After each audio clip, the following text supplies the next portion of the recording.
The air smells sweet, impossibly sweet, like flowers blooming in the dark somewhere just out of sight. Then you hear it, a child crying somewhere deeper in the trees. Every instinct tells you to follow it, to help. That is exactly what she wants. Tonight we travel to Southeast Asia, where for centuries Death has worn a white dress and walked the banana groves at midnight. This is the story of the Pontianak. Across Malaysia, Indonesia, Singapore and Brunei, her name is whispered, never spoken too loudly. The Pontianak. In Indonesia, she is called the Kuntilanak. In the Philippines, her sister spirit is the White Lady, but by any name, the fear is the same. She is one of the most feared supernatural entities in all of Southeast Asian mythology. Centuries of stories, thousands of documented encounters, a presence so deeply embedded in the culture that an entire city of 700,000 people bears her name. So, who is she? Where did she come from? And why, in a world of smartphones and skyscrapers, is she still being seen? The word Pontianak is believed to derive from the Malay phrase Perempuan Mati Beranak, meaning woman who died in childbirth. Others have suggested Ponti as an old term for ghost combined with anak, though this remains a debated folk etymology rather than an established linguistic root. Either way, her name carries its tragedy in every syllable. Her origin story is one of the most heartbreaking in world mythology. A woman dies during childbirth or during pregnancy before she can bring her child into the world. In the folklore of the region, this death is profoundly unnatural, a wrong that the universe cannot simply accept. In traditional Malay belief, a woman who dies in childbirth exists in a state of spiritual crisis. She has left the world before completing the most fundamental act of her existence. The child she carried lost with her becomes part of her haunting. According to the tradition, without proper burial rites, without glass beads placed in her mouth, needles driven into her palms, and eggs tucked under her arms, her spirit cannot rest. It rises transformed by grief and fury into something no longer fully human. And here the law becomes remarkably specific. The Pontianak is not a wandering ghost, she is tethered.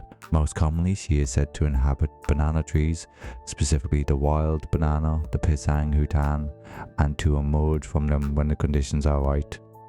This connection to the banana tree runs deep in Malay culture. The banana leaf is used to wrap the dead for burial. A banana tree planted over a grave was considered a bridge between worlds. The Pontianak is not hiding in these trees randomly. She is living in a space where the boundary is already thin. The city of Pontianak in West Kalimantan, Indonesia, home to nearly 700,000 people, takes its name directly from the spirit. According to legend, the city's founder, Syarif Abdul Rahman Al-Qadri, was besieged by Pontianak spirits when he attempted to establish his settlement in 1771. He had to fire cannons to drive them back before the city could be built. A city born by pushing the dead out of the dark. There is perhaps no better summary of what the Pontianak represents. But she does not appear alone across the region. In Java and West Java, particularly, a related spirit known as the Sundel Bolong carries a similar origin, a woman who died violently, often through assault before or during pregnancy, where the Pontianak's defining mark is the hollow at the back of her neck. The Sundel Bolong bears a hole through her back, her long hair hanging forward to conceal it. The distinction matters because it reveals how this mythology responds to different kinds of gendered suffering. The Pontianak is the ghost of a woman robbed by nature. The Sundel Bolong is the ghost of a woman robbed by violence. Two deaths, two hauntings, the same fury underneath. What does she look like? This is where the Pontianak becomes truly dangerous. Not because she is monstrous, because she is beautiful. The Pontianak appears as a strikingly beautiful young woman dressed in white, the traditional colour of death and mourning in Malay culture. Her skin is pale, her hair is long and black, hanging loose. From a distance in the dark, she is indistinguishable from a living woman. She announces herself through scent, the smell of frangipani, plumeria, flowers, drifting through the night air where no flowers should be blooming. Here the law encodes a crucial piece of survival knowledge passed down through generations. If the scent is faint, she is still at a distance. It is when the sweetness becomes overwhelming, when it fills your lungs and crowds out every other thought, that she is already very close. The perfume intensifies as she closes in. She also makes the sound of an infant crying. Not an adult cry of grief, a baby's wail carrying through the trees. The law offers two interpretations of this sound, and both are devastating. In one tradition, it is a trap, a call engineered to activate something ancient and involuntary, the instinct to protect, drawing the unwary deeper into the dark. In the older tradition, the cry is not allured at all. It is real, it is her child, the same child she never got to hold. She is not mimicking a baby to catch you. She is still searching for what she lost, and in her desperate searching, she destroys what she finds. Her most important physical feature is hidden beneath her hair. On the back of her neck, there is a hole, a small, dark hollow. This single anatomical detail is the key to everything, to her neutralization, to her potential salvation, and to understanding how precisely this mythology has been engineered. We will return to it. Because the Pontianak has another face. When she feeds, or when she is enraged, the beautiful woman disappears. Her eyes turn red, her nails extend into long, curved claws. Her face distorts into something that no one who has seen it, according to the accounts, has been able to accurately describe. In the older folklore, her primary prey is pregnant women and newborns. She tears open the abdomen with her claws. The act mirrors and inverts her own death with cold, terrible logic. A woman who could not complete her pregnancy, eternally hunting those who can. But the male encounter accounts form their own distinct archetype, and they are among the most widely reported in the tradition. She appears to men travelling alone, particularly at night. She is beautiful. She seems lost or distressed. She needs help. The man approaches, gets close, and then something is wrong. The scent too sweet. The eyes not quite right. The way she holds his head. The law is explicit. The man who recognizes her in time survives. The man who does not recognize her until the last moment does not. She is not simply a ghost who kills. She is a seduction. She is the most dangerous thing in this mythology, precisely because she is exactly what you would want to find on the dark road. The encounter accounts surrounding the Pontianak span centuries and cross borders. What makes them compelling from a researcher's perspective is their internal consistency. The same details appear in accounts from Malaysia, Indonesia, and Singapore, from people with no connection to each other, across periods stretching from the 1800s to last year. And the timing is specific. Traditional law identifies the period between midnight and 3 in the morning as her most active window. What some Malay traditions call the dead hours, when the barrier between the living world and the spirit world is thinnest. Thursday nights carry a particular weight in the tradition. Khamis Malam Jumat, Thursday night, the eve of the Islamic holy day, is considered the night when spirits of all kinds move most freely. Encounter accounts cluster heavily around this window. One of the most common encounter types involves drivers on rural roads. A woman in white appears at the roadside, flags down the vehicle. The driver stops. She gets in. The scent of frangipani fills the car immediately. The driver glances in the rear view mirror, and then he sees her face. Then there is the account documented in 1979 in Johor, Malaysia. A night security guard at a construction site reported a woman in white repeatedly appearing at the perimeter fence between 2 and 4 in the morning over the course of 3 weeks. She never spoke, she never moved toward him. She simply stood at the tree line and watched. The guard described the frangipani smell as physically nauseating at its peak. 3 other security staff from the same site reported identical experiences on separate nights, without having spoken to each other about what they had seen. Modern accounts from urban Singapore carry a different texture, because the Pontianak has apparently adapted to the city. In Singapore's public housing estates, the encounters move into stairwells and corridor lift lobbies, a woman waiting for an elevator, facing the wall rather than the doors, the scent appearing on a floor where all the units are occupied and no one has frangipani. The sound of something that might be crying, coming from several floors above an empty roof. What is significant about these urban encounters is that they preserve the original folkloric logic unchanged. The Pontianak still appears in white, the scent still comes first, she is still encountered in transitional spaces, between indoors and out, between floors, between the lit world and the dark edge of it.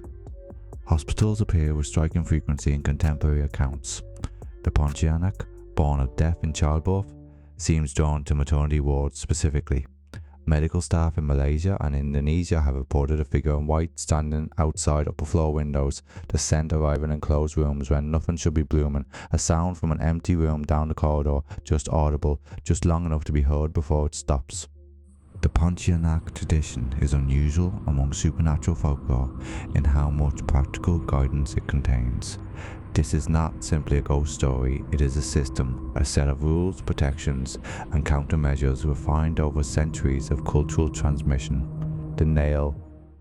According to the law, inserting a nail into the hollow at the back of the Pontianak's neck will transform her. Not destroy her, transform her. She reverts to the form of a gentle, living woman. Some versions say she becomes a devoted wife and mother.